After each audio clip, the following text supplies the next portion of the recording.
Our next problem in this exercise is question number 2, which is let A is equals to 1, 2, 3, 4, 5, 6 be a set. Okay, insert the appropriate symbol belongs to or does not belongs to in the blank space. तो हमारा एक अगला सवाल है, A अगर हमें एक set दिया गया है और हमें इन शून्य स्थानों में उपयुक्त सिंबल बिलोंग्स टू और डज नॉट बिलोंग्स टू लिखना है। तो हम लोग यहाँ पर देख पा रहे हैं 5 A सेट में है, तो इसीलिए हम लोग इस शून्य स्थान में 5 बिलोंग्स टू A लिखेंगे।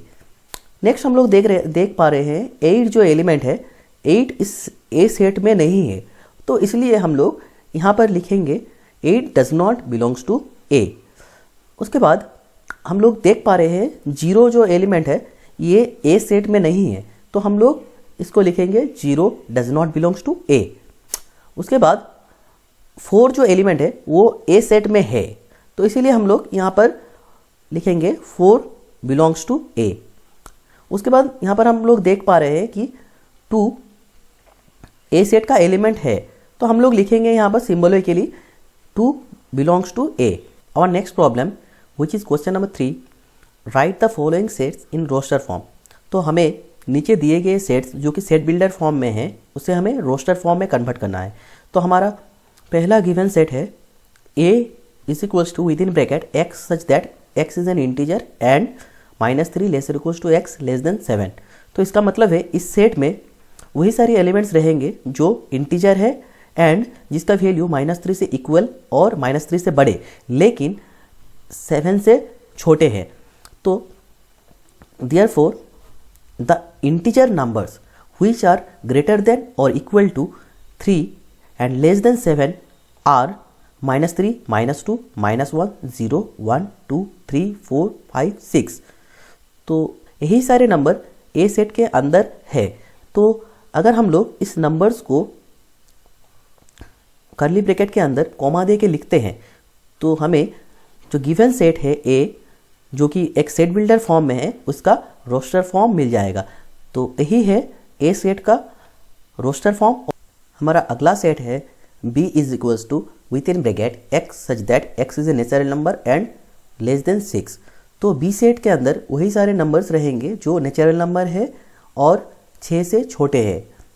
तो हम देख सकते हैं the numbers which are less than 6 and natural number are 1, 2, 3, 4, 5।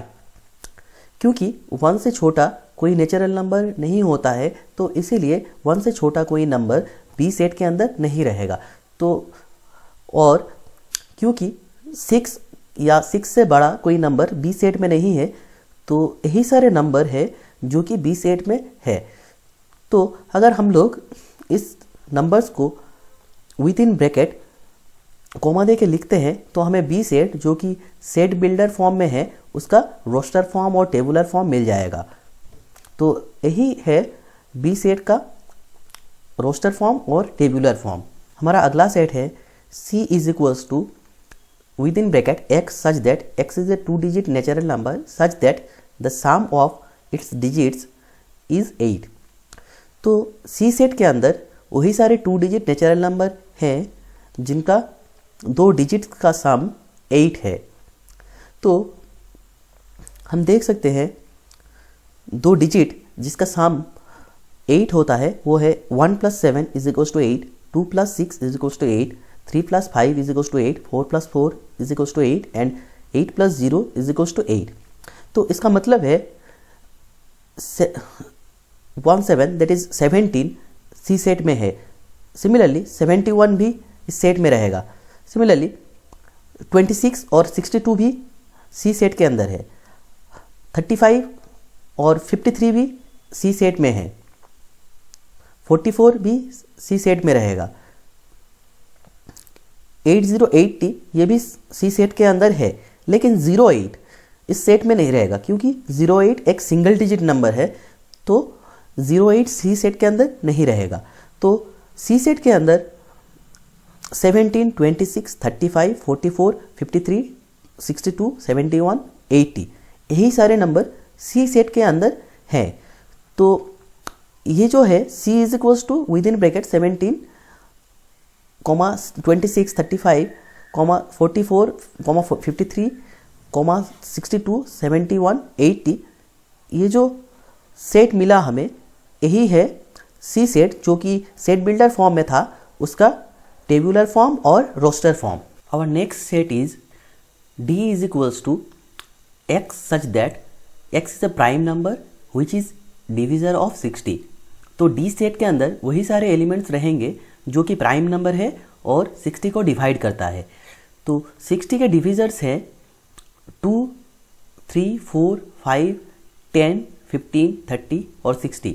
ये सारे नंबर 60 को डिवाइड करता है, लेकिन इनमें से सिर्फ 2, 3 और 5 ही है जो कि प्राइम नंबर है. तो इसीलिए हमारा रिक्वायर्ड सेट का रोस्टर फॉर्म होगा विद इन ब्रैकेट 2, 3, 5. तो यही है डी सेट का रोस्टर फॉर्म और टेबुलर फॉर्म.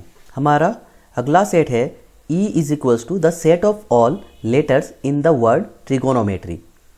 तो E सेट है ट्रिगोनोमेट्री वर्ड के लेटर्स का जो कलेक्शन है, उससे हम लोग ई सेट बना रहे हैं. तो हमें ई सेट का रोस्टर फॉर्म और टेबुलर फॉर्म निकालना है. तो यहाँ पर हम लोग एक चीज़ देख सकते हैं, ट्रिगोनोमेट्री वर्ड में टी, आर और ओ, इसका इन सब वर्ड का रिपीटेशन है.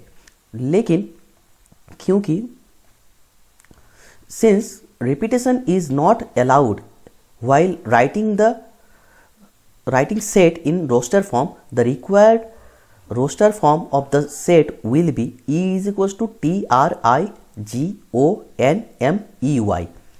तो इनमें हम लोग T 2 बार है, लेकिन हम लोग यहाँ पर सिर्फ T को एक बार ही लिखेंगे.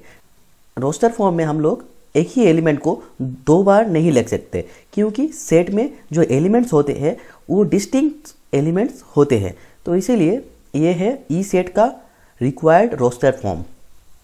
हमारा अगला सेट है F is equals to the set of all letters in the word better. तो यहाँ पर हम लोग बेटर जो वर्ड है, इसके हर एक लेटर की कलेक्शन का सेट कंसीडर कर रहे हैं. तो यहाँ पर हम लोग एक चीज़ नोटिस कर सकते हैं, इस लेटर वर्ड में ई और टी दोनों का रिपीटेशन है. तो since repetition is not allowed while writing set in roster form, the required roster form of the set will be F is equals to BETR. यहाँ पर E और T 2 बार है, लेकिन हम लोग सेट को लिखने के टाइम E और T सिर्फ एक बार ही लेंगे, क्योंकि रोस्टर फॉर्म में जो एलिमेंट्स ब्रैकेट के अंदर हम लोग लिखते हैं ये डिस्टिंक्ट होना चाहिए. तो इसीलिए यहाँ पर रिपीटेशन नहीं रहेगा. तो यही required roster form of the given set है.